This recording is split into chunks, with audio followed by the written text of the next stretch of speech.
What is going on, everybody? Welcome back to the channel. And if you are new here, make sure you smash that subscribe button and hit the bell because we cover the San Francisco 49ers better than anybody on this platform. And today we have a story that is absolutely loaded. We are talking George Kittle. We are talking Kyle Shanahan. We are talking about the soul and the heartbeat of an entire franchise either rising from the ashes or crumbling under the pressure of unfinished business. So buckle up, because this one goes deep. Let's start from the very beginning, because context is everything here. George Kittle suffered a devastating Achilles injury during the wild card round of the 2025-26 NFL playoffs, tearing his Achilles tendon in the 49ers win over the Philadelphia Eagles. Now, stop right there. Think about what that moment felt like. Kittle himself described it in haunting detail, saying it felt like someone put a shotgun up against his calf and pulled the trigger, and the second it happened, he knew exactly what it was. That is not just an injury. That is a gut punch to a franchise, to a fan base, to a locker room that has poured everything into chasing a championship that keeps slipping just out of reach. And the aftermath wasn't pretty either. Without Kittle, the 49ers saw their season end in the divisional playoffs with a 41-6 beatdown at the hands of the Seattle Seahawks. 41-6. That scoreline tells you everything you need to know about just how irreplaceable this man is. Total Pro Sports +2. Now let's put this in proper perspective, because George Kittle in 2025 was not some player going through the motions. This man was operating at an elite level even while battling his body all season long. A grade 3 hamstring tear kept him out of 5 games early in the season, and an ankle sprain later in the year caused him to miss another game. Yet despite playing in just 11 games, Kittle's 7 touchdowns were the third highest total of his entire career. 7 touchdowns in 11 games. That is historic efficiency. That is a man who does not need volume to dominate. And it gets better, because Kittle earned his 5th straight Pro Bowl nod in 2025 and his 7th in the last 8 years. 7 Pro Bowls. 7 in 8 years. And people still want to ask whether this guy is elite? Please, stop it. The man is a first-ballot Hall of Famer in progress, and anyone arguing otherwise needs to go back and watch the tape. Yahoo Sports, Yahoo Sports. But okay, so here we are. Torn Achilles. Brutal surgery. Long road ahead. Most of the medical community was pumping the brakes, managing expectations, telling 49ers fans to be patient. And then George Kittle looked at those projections, looked at those experts, and decided they simply did not apply to him. Kittle's Achilles injury gave him somewhat of a best-case scenario. He tore it up high near the soleus rather than lower down, which generally leads to better recovery outcomes. His surgeon, Dr. Neil L. Atrash, one of the most respected orthopedic surgeons in all of professional sports, confirmed that the location of the tear was about as good as it could be given the circumstances. Heavy sports. And Kittle didn't waste any time making his intentions crystal clear. Speaking to reporters during the 49ers locker room cleanout day, Kittle said his goal is to be healthy for Week 1, and that he's slightly ahead of schedule, with everybody working with him being super pumped about where he's at, and no setbacks as he continues to check boxes. Slightly ahead of schedule. No setbacks. Week 1.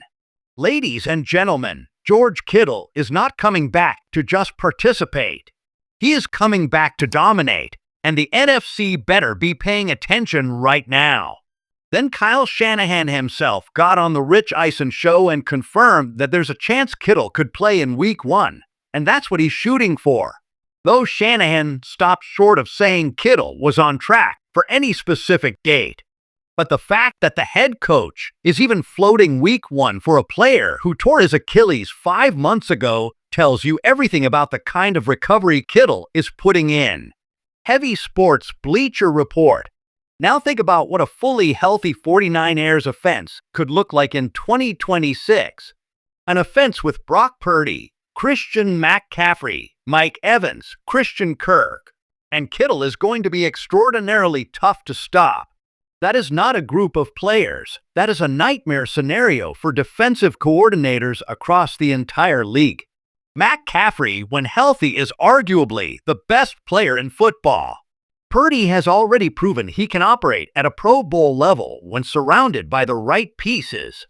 Mike Evans is a proven deep threat with championship pedigree.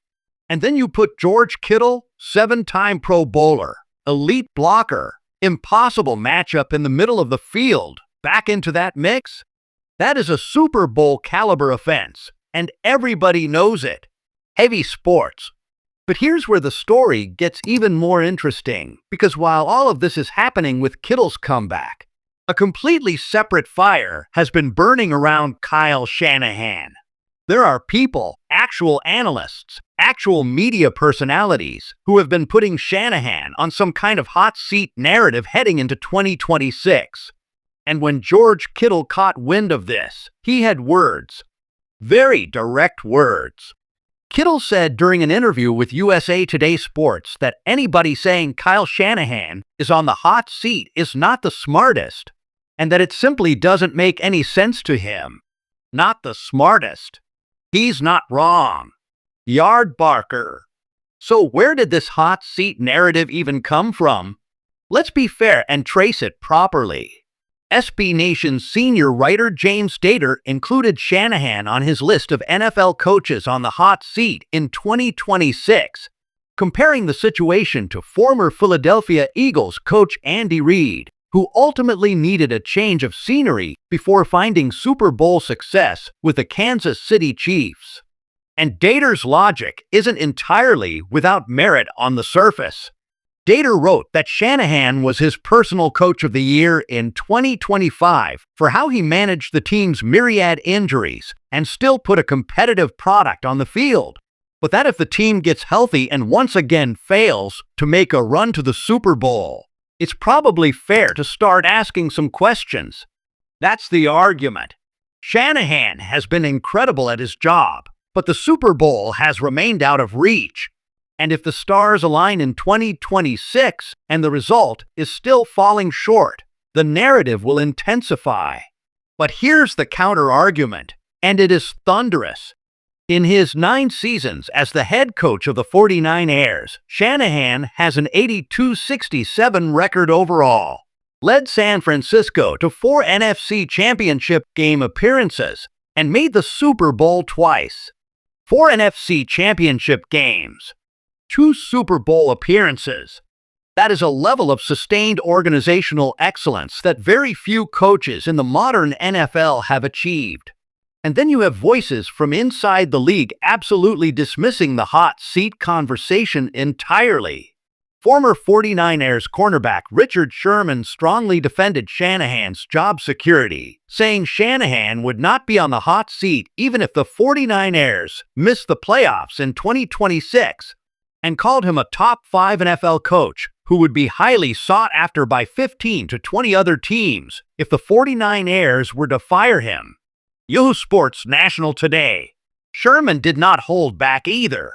He said Shanahan would be on an iceberg, not a hot seat, and that if somehow Shanahan were on the hot seat, there'd be 20 seats in the NFL getting hotter as his gets hotter.